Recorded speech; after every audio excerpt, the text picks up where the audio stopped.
name is Janice Strutt, and I'm the co-founder and executive director of Morgan's Caring Connection. Thank you for joining us today for this empowerment session on financial coaching for parents and their children with disabilities. And we're joined by Rebecca Unverzagt. Did I say it? Yay! It's just tricky on the tongue. Who is the branch manager at Old National Bank in Mount Horeb. And so I'll just start with a little opportunity for Rebecca to introduce herself, and then we'll get started with today's topic.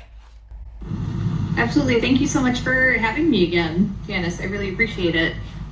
As you all know, I'm an individual with disabilities. I'm also one of the board members for Morgan's Caring Connection. Very near and dear to my heart, so it's exciting to be a part of these empowerment sessions and be able to give a little bit of advice and share some of my knowledge on how we can help our children and the younger generation coming up to be a little bit more financially literate. A lot of these questions, I think there are questions that parents either bring up already that we've probably been asked before, or that they're thinking and just not saying. So hopefully people will find this very helpful and at least a good place to start. Absolutely. To have these conversations with their children. Well, thank you. And so let's start talking about this. So let's just get started with some simple, practical ways parents can introduce financial literacy to their children. Yeah, I think first of all, just make it fun. When your kids are little, you can introduce financial literacy in everyday activities like grocery shopping, for example. Use little games, help them make the grocery list and the budget for grocery shopping. There's also online games that you can use. For example, the FDIC website has financial literacy games for kids on their Money Smart page. So make things fun, kind of introduce it really early on so it's a concept and a discussion that's a part of their daily lives from very early on. That makes sense. So, well, then how can parents encourage their children to stick to a monthly budget? I think instead of I think we're all used to the traditional piggy bank, right? And you just kind of throw your coins and your dollar bills in there. Don't really know how much is in there. Set up savings jars, label them for different goals such as saving and spending. Maybe there's a sharing jar. You can have fun with that too. And that can help them to learn about how to use their money for different purposes and how to save their money for different purposes, and start to explain to them what it means to budget versus putting their money into a big pool and not really knowing where they're putting it towards. I love that idea. There's another part that's part of this even as adults, but then how do you track spending? Well, when it comes to children, no one knows your child better than you, right? Find a way that they will respond to. So, if it's a colorful chart, if they're a very visual child, excuse me, you can use something like a chart or a graph with stickers and colors and things that, if that's something they respond to. If they're a more tactile type of child, and maybe it's blocks or the little fake coins and fake money, and they get to stack those up if it's something like that they would enjoy. And as they get older and continue to learn, you can begin to use computer applications or mobile applications that make tracking spending and savings fun and engaging. We all know that there's Excel and those types of applications, but there are a lot of applications on mobile apps that can make that a fun activity as well. Okay, and I don't mean to put you on the spot, but are there any that come to mind that you would specifically maybe recommend? I think a great one is Greenlight. Greenlight is one that I would recommend. It also helps with, as they get old enough to be spending, they can have a debit card as well, and you can kind of have control. So it helps with the tracking, with savings, teaching them how to spend, and you kind of have a lot of input on that. So I really like that one. But there are a ton of free apps that you can use. Some of them are very straightforward, and it's very much just you put in what you spend, you put in what you save. Some of them have all kinds of fun colors and fun icons. So it depends on when you want to introduce it and what works for you and for your child. You know, what are they going to actually engage with? And I believe Greenlight, there's like the ability to have a parent or guardian be a part of that. So then that way they're not just running willy-nilly on their own. So I, again, not completely familiar with it, but I think it's important for parents and caregivers to know that that's something that they can be a part of. It wouldn't be exclusive. Okay. And then if we're talking about like spending, well, of course, for all of us at any age, there's a difference between needs and wants. So do you have any recommendations on how to distinguish the difference and maybe separate the two? You got any thoughts on that? Well, when they're small, again, make it fun. Start with some games. You can play games with real items and have them kind of sort those real items. Start off by explaining the difference to them, and then have them sort things. So you can give them a bottle of water and a loaf of bread and, a toy, and have them sort so that they can learn at a very basic level. As they get older, encourage them to reflect on purchases that either they want to make, they're asking you for, right? We all know that when our kids get to a certain age, they just ask, I want that, give me this, give me that, give me this. But ask them to reflect on things like, is this something that you need right now? And of course, yes, I need it. I need it right now. Okay, well, what would happen if we don't get it, or if we don't buy it? And really make them think about it, encourage them to kind of really think through that, and how could we save for it? Like, really ask them questions and encourage them to really think through that to help them build those skills. And it can be really helpful for them, especially if they cannot afford something that they want to get now, to demonstrate how maybe if they had saved for something and not gotten something before, hey, remember you bought that video game that you wanted or that toy that you wanted? Well, maybe if we hadn't bought that toy then or that game then, well, now we could have afforded the thing that you want today, and help them kind of learn how maybe skipping out on one want could help them get another want down the road.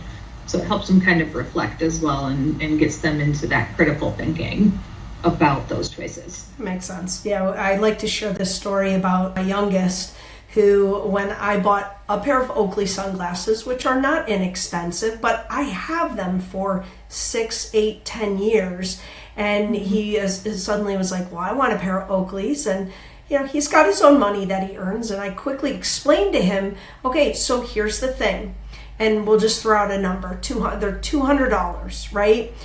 There's no warranty. So if you lose them or break them, there's no replacement on them.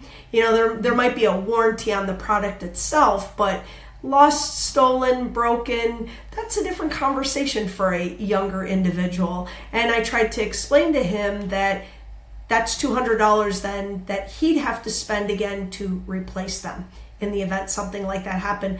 And he pretty quickly decided that wasn't an investment he wanted to make. Or in our case, another thing that we did was we give him our hand-me-down phones, but we make him pay for his insurance if he loses or breaks the phone. It took one time for that to happen. He's never done anything like that again. So sometimes having consequences for things, I think, is super important. The other thing that I'm finding with this generation coming up is cash. Cash is not something that they're very familiar with, and it's almost like it's not real. And it's the weirdest thing to have a conversation with the generation of children coming up, because we call our credit cards the never-ending spending card, because of course all they know is that we can use it whenever they need it. but they don't get to see the bill. They don't get to see the money that we have to pay for it, that we have to earn the money to pay for it. So I think it's super important to encourage, like you said, with Greenlight, getting something like a credit card, getting them set up with a debit card at an early age, teaching them the difference between a checking account and a savings account. These are all things that they're out of sight, out of mind. And I kind of feel like it's a lost thing that they're being taught as they're growing up, especially if they're earning money, because they think that if they're paid $10 an hour, that's what they take home.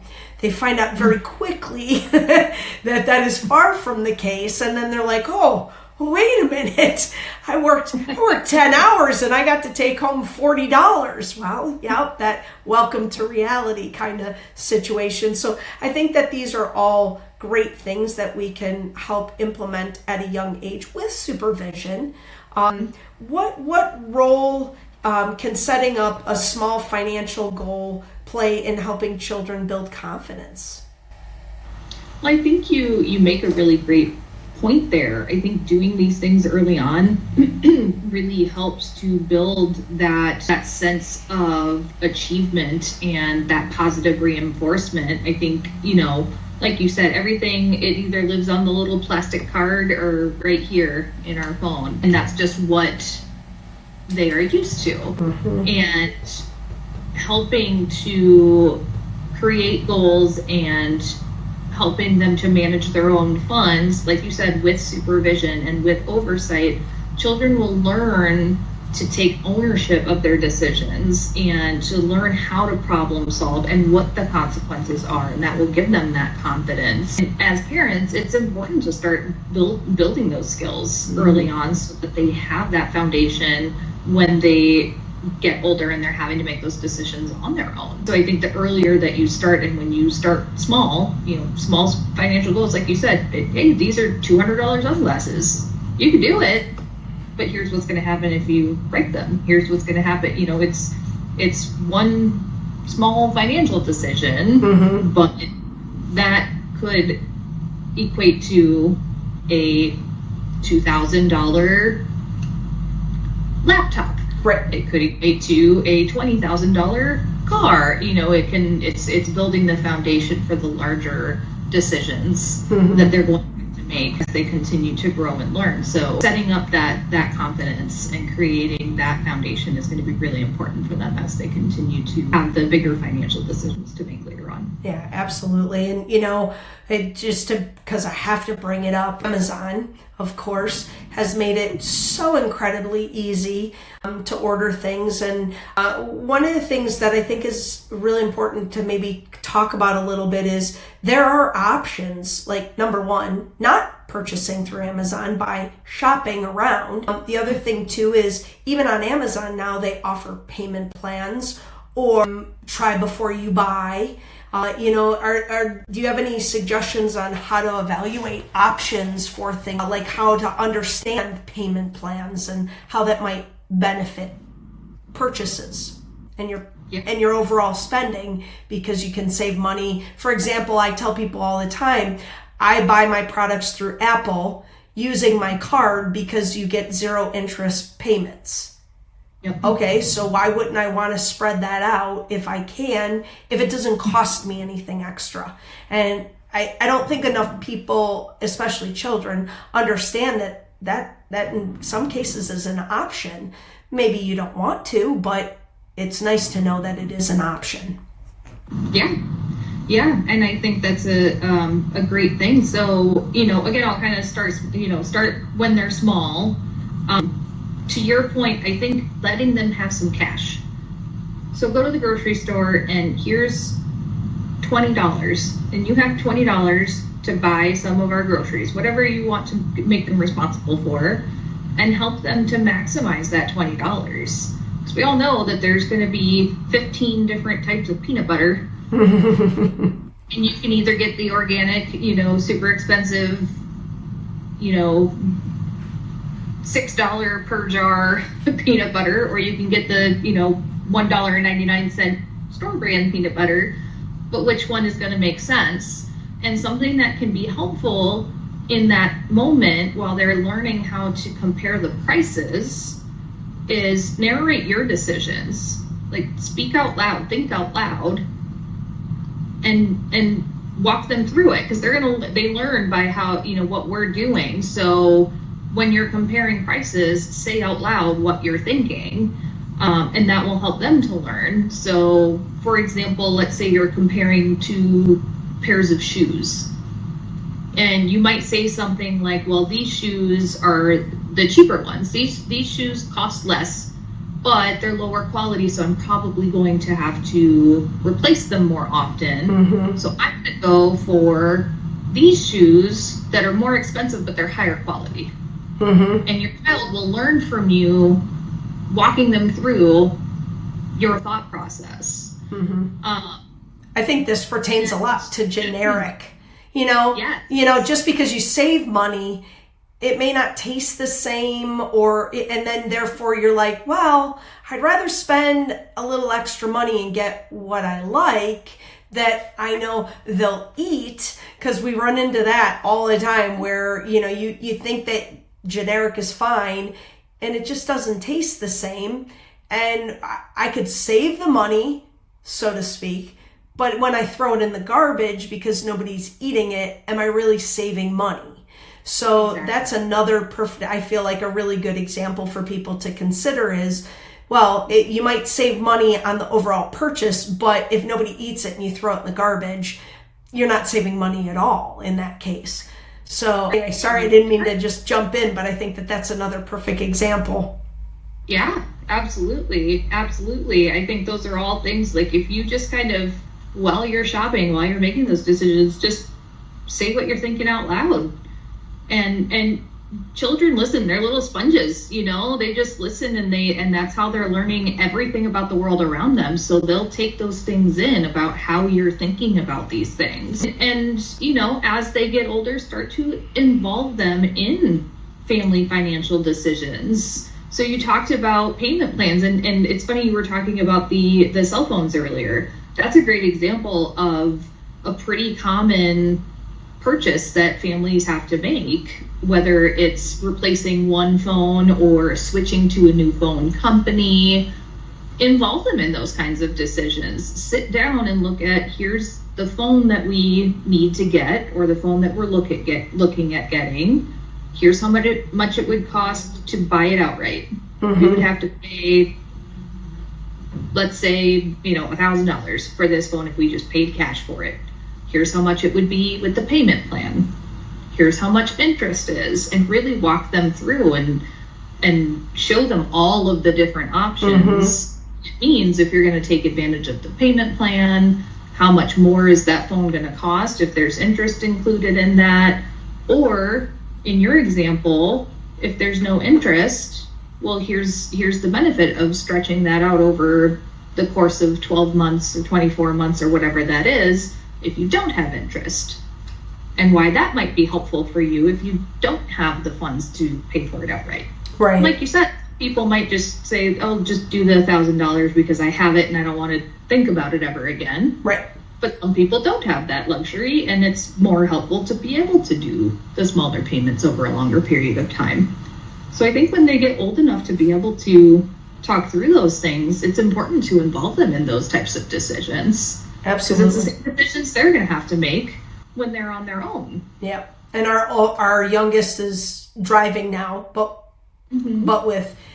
without his license, he's just got his permit, and we're already having those conversations about insurance and what insurance is going to cost, and why having good grades helps the price of insurance, or the fact that if you get in an accident, what the negative effect is on that from a financial aspect. And just starting to build awareness at a young age, I think, is super important. And I'm not saying parents are doing something wrong. I just feel like there's been a lot of, well, we'll just do it, and we don't explain things, and then the kids just expect. And so that gets difficult when then you have to say no, and they're like, well, I don't understand, So again, and it's different with dependents with cognitive disabilities. We run into this a lot with families where parents or guardians are managing their finances, and sometimes there is an argument about why money is being spent a certain way, or the individual doesn't understand that it doesn't make sense to get something like a new iPad or a computer every year. And the longevity of it, things of that nature. So I think at any level, to your point, talking through things as much as possible, I think really makes sense, so that we're building this foundation at a younger age. So that way there is a little less pushback, maybe a little bit more understanding. And one of the things I think this is a great segue for is those unexpected purchases. We all run into it our entire life. You get a car, it's brand new, and then you run over a nail and have to buy 4 new tires because you can't just get 1 new tire anymore because of all the computer metrics that are built into our cars. And what does that look like? Instead of spending $200 or $300, it's $1,000 or $1,200 at one time. And so what are ways, or maybe some, engaging ways to help children or even young adults learn about how to prepare for unexpected expenses? Yeah, I think, there's no more, you just replaced one anymore. That's not a thing. As helpful as the computers are, they've made that luxury go away. I think that, it can start, I can go back to the savings jar example and kind of go back to that as, maybe one of those is the emergencies jar. And, explaining what types of situations, maybe when they're little, an emergency looks different. Mm-hmm. And you give them a little emergency situation when they're little, but as they grow up, an emergency is going to be something different. Oh, your iPad won't charge anymore. You have an emergency. That's what that fund is for. Let's go get you a new charger, or whatever that is, right? That's going to be quote unquote an emergency, because maybe that's something they use for school. Mm-hmm. Right? Absolutely. And, as you get older, your transportation, that's something you need. So I think setting the expectation that there should always be a portion of your funds that are coming in that is a non-negotiable, it is always being put aside somewhere where you don't touch it. Mm-hmm. So, for example, it may be a completely separate savings account. That's a strategy that works for a lot of people. Having a savings account that is not linked to anything. It's not linked to a debit card. You don't, it's not something that you go and can just quickly transfer funds in between. It's a completely separate thing. So that way it's only for emergencies, and you just have maybe a checkbook. Mm-hmm. So that if you do need access to it, you can write a check to whatever you need to write the check to, or it's its own separate debit card that's locked away somewhere, or something to that effect, where you're not tempted to use it unless you really need it. Right. And I think setting that as a behavior, absolutely, setting that expectation and making sure that it's always happening, is really important to start from the very beginning. Absolutely. I think the thing I'd like to final segue into is how can parents provide support without taking over financial responsibilities entirely? Mm-hmm. A couple things come to mind.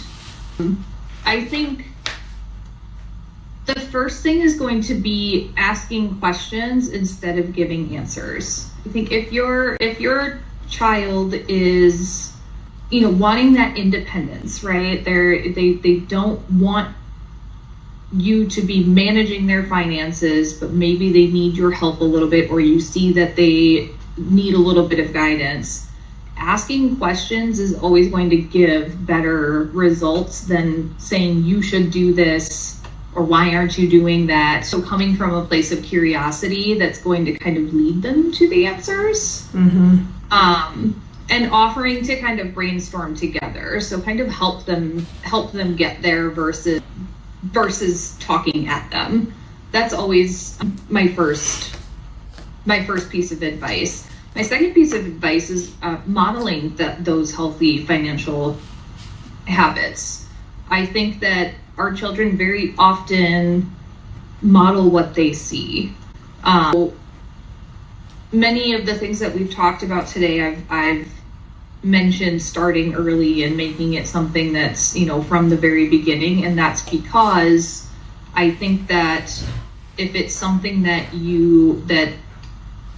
is just a part of who you are, it's how you were raised, it's what your parents did, it's what your siblings did, it becomes a fiber of your being. And there might be, because of cognitive challenges or, other challenges that you're presented with, there might be, there might still be issues or things that you need to work through. But at the end of the day, I think the more you model it as parents and that you work together and make it just a normal part of everyday conversation, the easier it'll be when they do need a little bit of that help to say, hey, why don't we just look at it together? Right.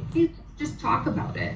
Yeah, no, that makes sense. And again, it depends on the individuals, again, having a daughter with cognitive disabilities, if I tried to explain, I just had a conversation with our son about our mortgage and that there are other things you have to factor in, like property taxes and utilities. And it's not just, here's a house and you're just paying for your house. There are all these other responsibilities that come along with it. But if I tried to have that conversation with Morgan, she would have never understood it. So I think that it's super important to know your audience, make sure that you're having conversations that are specifically meant for them in a way that it can be beneficial, and try not to get frustrated, because even with littler kids, of course, all they hear is the no when they want something. And so I think it's super important to just be able to stand in that, not always give in, like you said, lead by example, and just continue having the conversations. So again, I hope that this is